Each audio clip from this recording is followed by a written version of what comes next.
Hello, everyone, and welcome to Eye on ESI. This is a ACEDS and True Staffing Partnership webinar. I'm really excited. I am Maribel Rivera.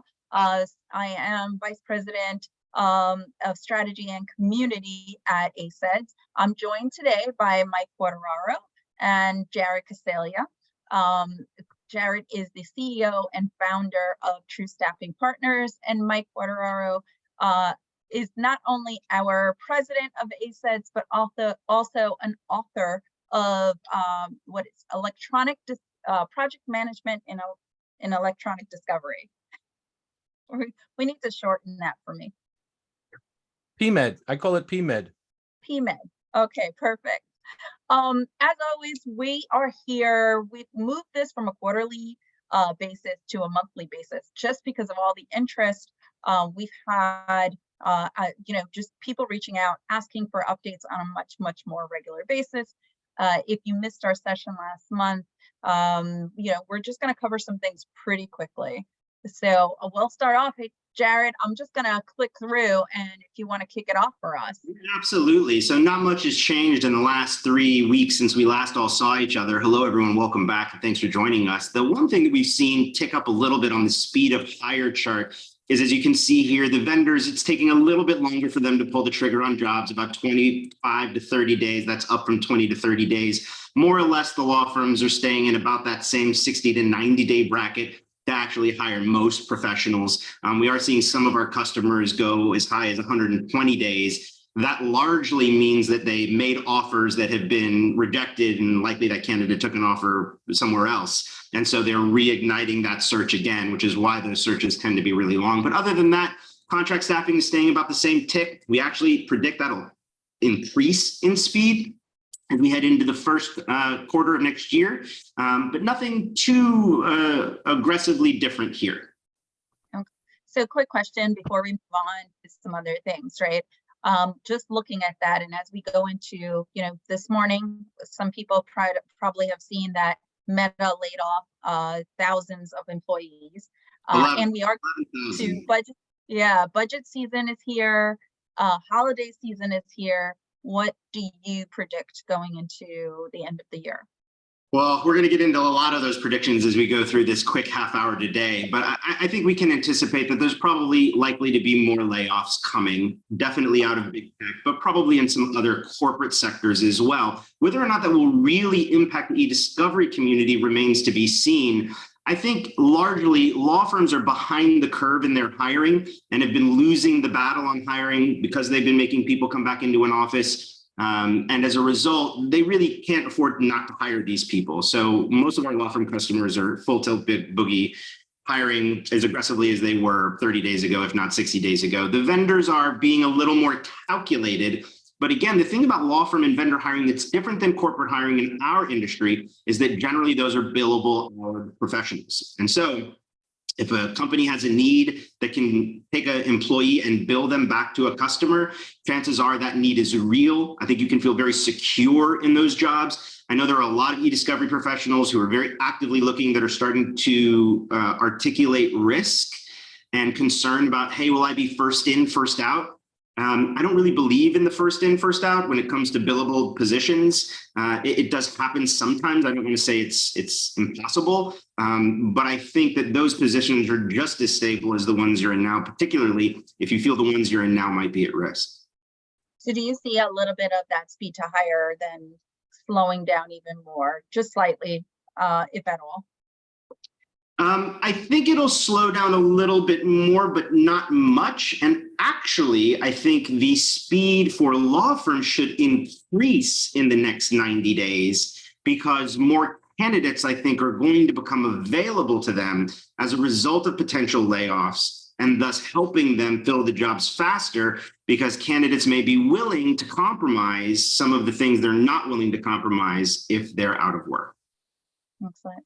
Let's jump over to the next slide. Yeah, so nothing's really changed on the dollars and cents. They're more or less the same. Law firms are still paying an extremely high rate for senior project managers and even project managers. We've highlighted the top and bottom here because this is where it's going to be the most difficult to get in or move up. There's still going to be a tremendous amount of opportunity in the middle as far as we can forecast for the next several quarters. Just a backlog of opportunity. We're still working on hundreds of open requisitions across the country and in Europe and Asia right now for ediscovery. So there's not as if there's a drought of opportunity or that the number of open jobs has diminished significantly over the last 30 days or even the last 90 days. But the pace of hire has changed. The target range for which they want to hire people still remains in the middle. And as we've talked before, it's very difficult for people to break into the industry. They're most likely to do it on the service provider side and not in corporate or law firm. And it's very difficult for senior executives to find vertical mobility within their own organizations or by moving to others. Yeah, I feel like those senior level spots are just dried up. Well, we've got a few here, true, that are open right now, but they're not necessarily firms that are willing to pay the absolute top of what the market will bear. So some of them are struggling to get talent that is doing the exact same job somewhere else because their salaries are outside the range. Any other thoughts, Mike? No, that was my one observation. Jared, I did have a question about, are we seeing a correlation between sort of e-discovery and those fields that I know you operate in that are sort of adjacent, specifically privacy, cyber, so forth? It's a great question. And actually, e-discovery, you're going to like the answer. E-discovery jobs have maintained a far stronger consistency of openness and not being withdrawn from the market versus privacy jobs, which we've seen a bigger pullback. But the reason for this is because 80% of the privacy job market is in corporate America. And those jobs are not billable jobs like e-discovery jobs are at law firm and vendors. So it is apples and oranges, right?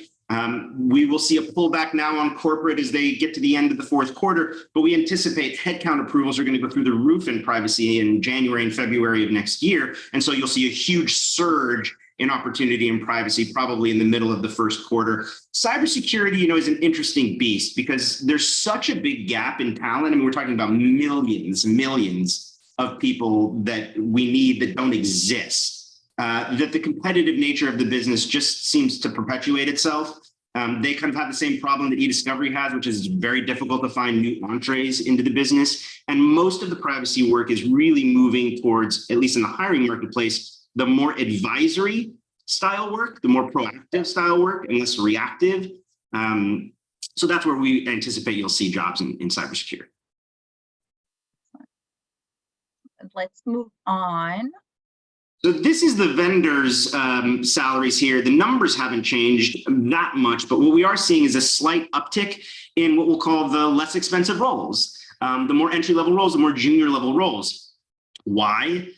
They either can't get the PMs at the level they need, so they're now downgrading their expectations in order to get talent to fulfill customer obligations, or they're looking to have increased profitability and margins on what they're billing people out based on what they're paying people in compensation. And so they're hiring at a less experienced, less expensive level in order to help perpetuate an increase in margins as they head into the first quarter.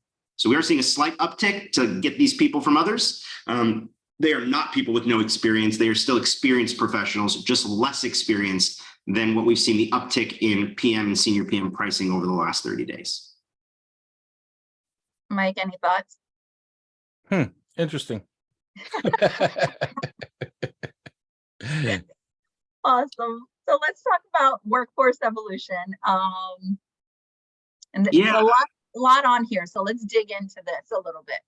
So I'll start with 2022, and because those numbers are new, and that's the numbers to date, really till the end of October. So 89% of the jobs that we filled have either been hybrid or completely work from home, and about 66%, 70% of that 89% are fully virtual.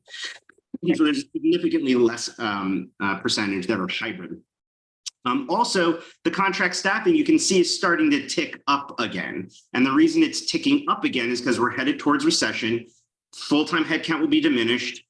people are likely, as we've seen in big tech, to get terminated. And just on a broad US global economic observation, we're going to see contract staffing go way, way up. We actually think we're going to see contract staffing go up higher than it's ever been in the first and second quarter of next year, largely because big tech is laying off all these people. But let's be completely honest, they're going to rehire people as contractors to backfill the full-time headcount because it does not contribute to their bottom line and the way that their stock and profitability are measured.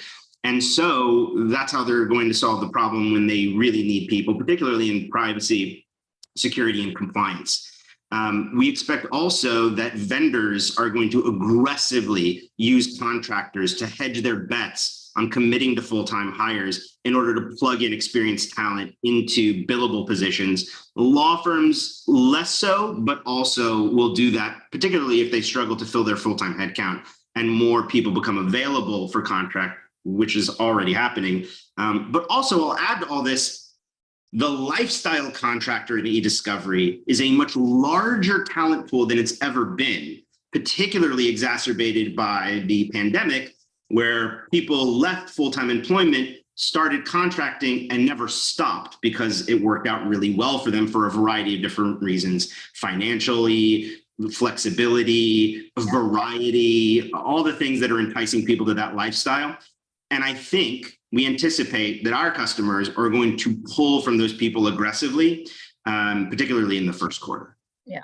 And I think that's what we've seen across a lot of different areas, right? Because of the pandemic, we've seen more of that, what everyone's calling the gig economy, right? Where you are doing more of that freelance work because, and this goes back to a lot of the conversations we've had over the last year about flexibility when it comes to working from home, right? Which is one of the things that a lot of the law firms and some of the large financial corporations were trying to get people not to do. So well, I think their full-time hires do it, but they'll let their contractors do it. And sometimes that's the way that our customers solve the problem of not being able to fulfill full-time headcount where people will not come into the office 3 to 5 days a week. And so they're filled with contract resources, which are not held to the same standard. Yes. So Hey, Jared, let me just, I just had a question. I wanted to clarify for anyone who doesn't really understand the nature of contract work. What's the advantage to an organization to use a contractor versus a full FTE?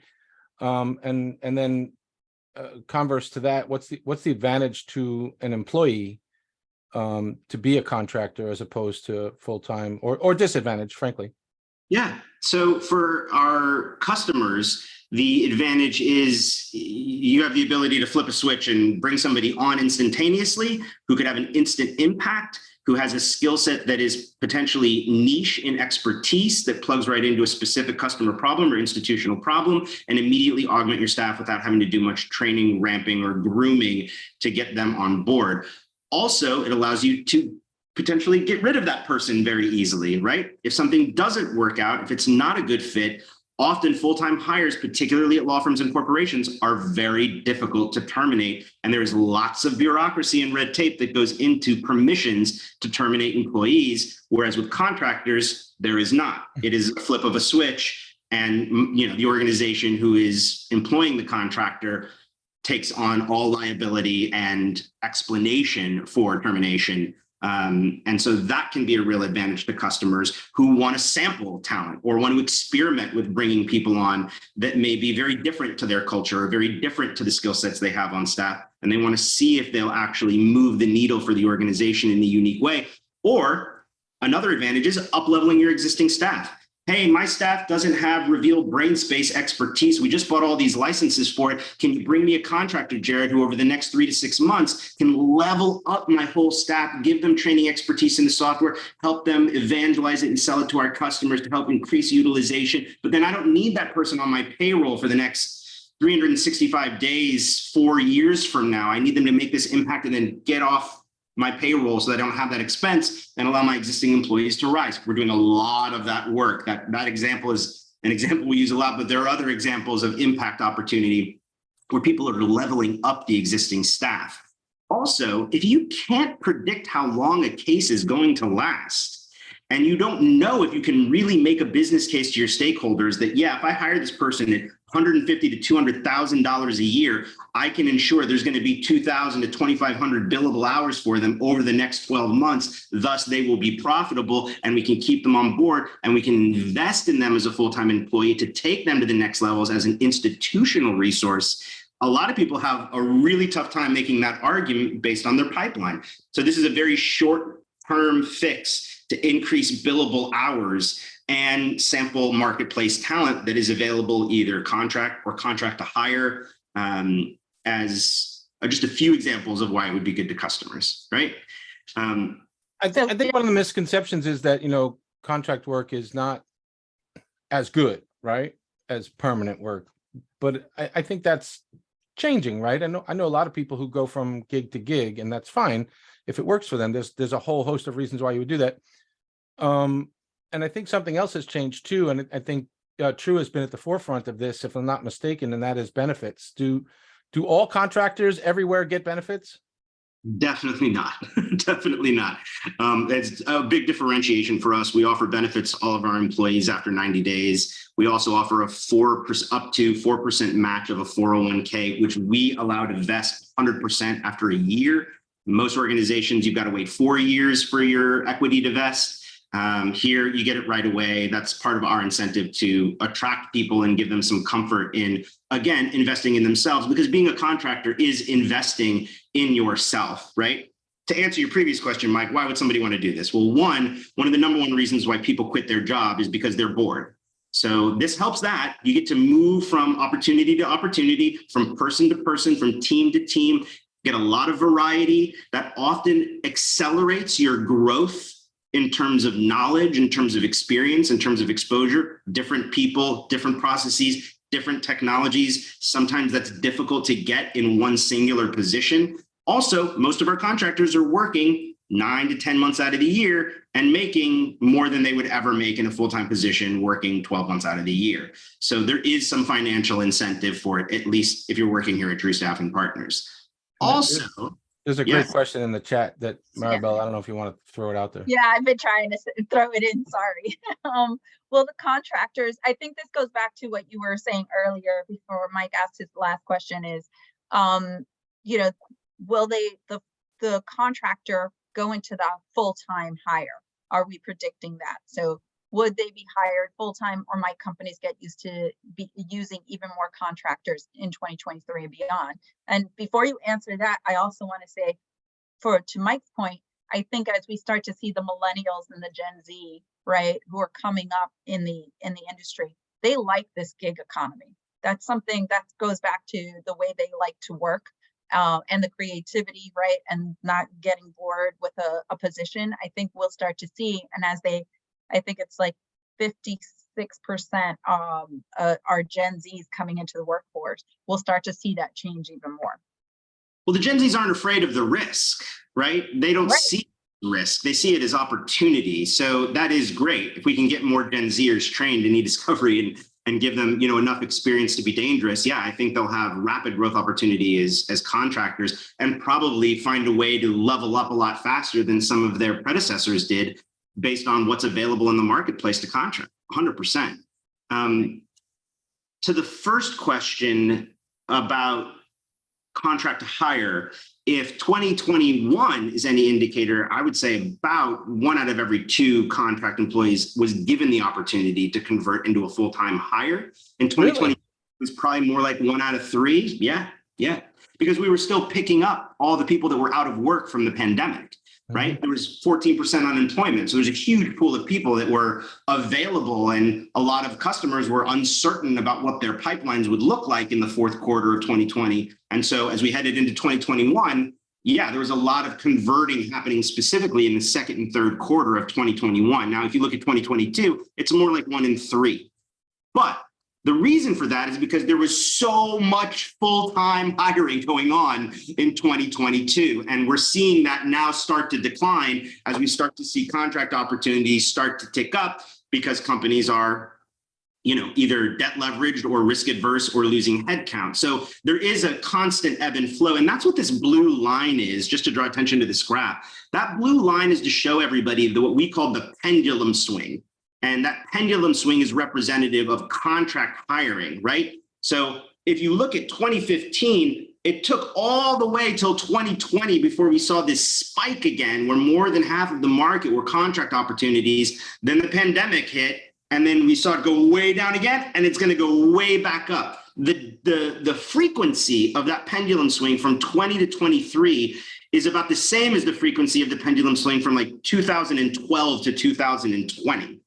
So what's interesting about that, for me anyway, is the market's going to have opportunities that come and go a lot faster than it ever used to. And our belief is this is going to be the new normal. And it's a little scary to think of it that way, right? That the amount of full-time hiring and the amount of contract hiring could swing back and forth every 18 to 24 months. But that's what we anticipate is going to happen in the next 18 to 24 months. And I think it would take something very global to slow down that swing as events like Ukraine, impact the global economy in such dramatic ways that it's almost like a crater effect. And that's happening with greater regularity and frequency, right? I mean, we see it in the stock market. The stock market's up like, NASDAQ's up like 7 points, right? It's the largest swing the market's ever seen in the last like 4 years in a single day. And we just didn't see stuff like that as frequently as we do now. And the job market is no exception. Mike, quick question for you. We talk a lot about, the job market, but as far as litigation as well, right? What are you seeing? What are you predicting for 2023? I've had this on my mind for a while because frequently towards the end of the year, we're always asked to put our predictions out in public. And I'm struggling with it this year because I don't have a strong sense of what's happening. There's a lot of market forces that are sort of causing me to exercise some restraint in a prediction. I don't think, I don't see anything falling off a cliff, recession or not. I've said this, I think I said it last month, that, the legal business is really resilient in that it can deal with the highs and the lows in the market, whether it's recession or bull. So I don't have a strong prediction about litigation. I think I'm going to say it stays pretty much the same is my prediction, but who knows? Jared just pointed out some of these market swings, which really don't make a lot of sense to me. And I tend to not look at my 401k or anything just because it's a good policy not to look at it, because if you look at it, you want to tinker. And if you tinker, you probably lose money. So I kind of stay away from it altogether. I don't have a strong prediction. I'm sorry. I'll continue to think about it, and hopefully next month I'll have some better insight. But Mike, just to that point, I'll say this: if you work at a publicly traded company and you're not watching the stock price, then you're disadvantaging yourself to the realities of your job security, right? If you're working at Facebook and you were, getting $325 a share, and now you're getting 80, which is about where it hit at its low a few days ago, you should be worried about your job security. The company has got to create profitability to make up for the difference in the enormous drop in stock price. And so that is something that employees do have to look at and think about if they're employed with publicly traded companies. It's more difficult in e-discovery because there are very few e-discovery companies that are publicly traded companies. Law firms don't, post their profitability as visibly to all staff, and certainly most vendors, which are not publicly traded, are not advertising margins or how much their debt leverage. But publicly traded companies, all this information is very publicly available. Yeah, and I'll say I shared this with Mike the other day. We were talking, and I saw a LinkedIn poll that someone did, and over 100 people had already voted, and it was looking at how did your sales do in October of 2022, and over 35% said sales were down, right? Sales were down across every industry, including right? I mean, we did better than we expected in America with like 260,000 jobs or so. It was like a little bit better than expected. But we did like 450,000 in July. You know what I mean? Like it's radically different. And certainly from a big picture perspective, and this is in some way really good news. The economy is strong, but the volume of jobs in America is slowly going down. And that will change again as unemployment goes up. Yes. People start hiring again, right? So it is a cyclical thing. Like the Fed wants America to fire people. If they didn't, they wouldn't keep raising interest rates. Sorry to say. No problem. We've got a few minutes left. So I think we went through all the slides. Any last minute, I don't see any other questions. So maybe we answered all of them. Mike, do you want to talk? I think, for me, I know ACEDS always does our end of year sale to help with professional development and moving people forward in their careers. And I think that's something that the three of us always agree on, right? You need to continuously upskill, look at certifications. I know that Reveal had their whole October was the month of free certification through Reveal. Mike, any thoughts? Any last minute words you want to leave our attendees with? I mean, look, I really believe the reason I work in education to begin with is because life is a learning journey. And if you're not learning something, I mean, even at the point in my career where I feel like I've kind of reached the e-discovery apex, and now it's my turn to give back. I'm still learning. I'm learning about other things. The world of learning and development where we work is, really in many ways new to me. I've been teaching all my life, but I never realized there was a process. I never realized there's a way to deliver educational content. So I recommend to anybody who's working in the space to keep learning. I mean, it's just a fact of life. You never stop. Yeah. Jared?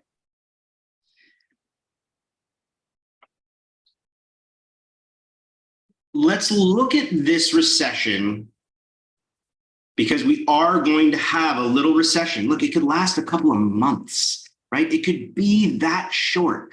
And quite frankly, the way the stock market is responding today kind of signals that that might be the case.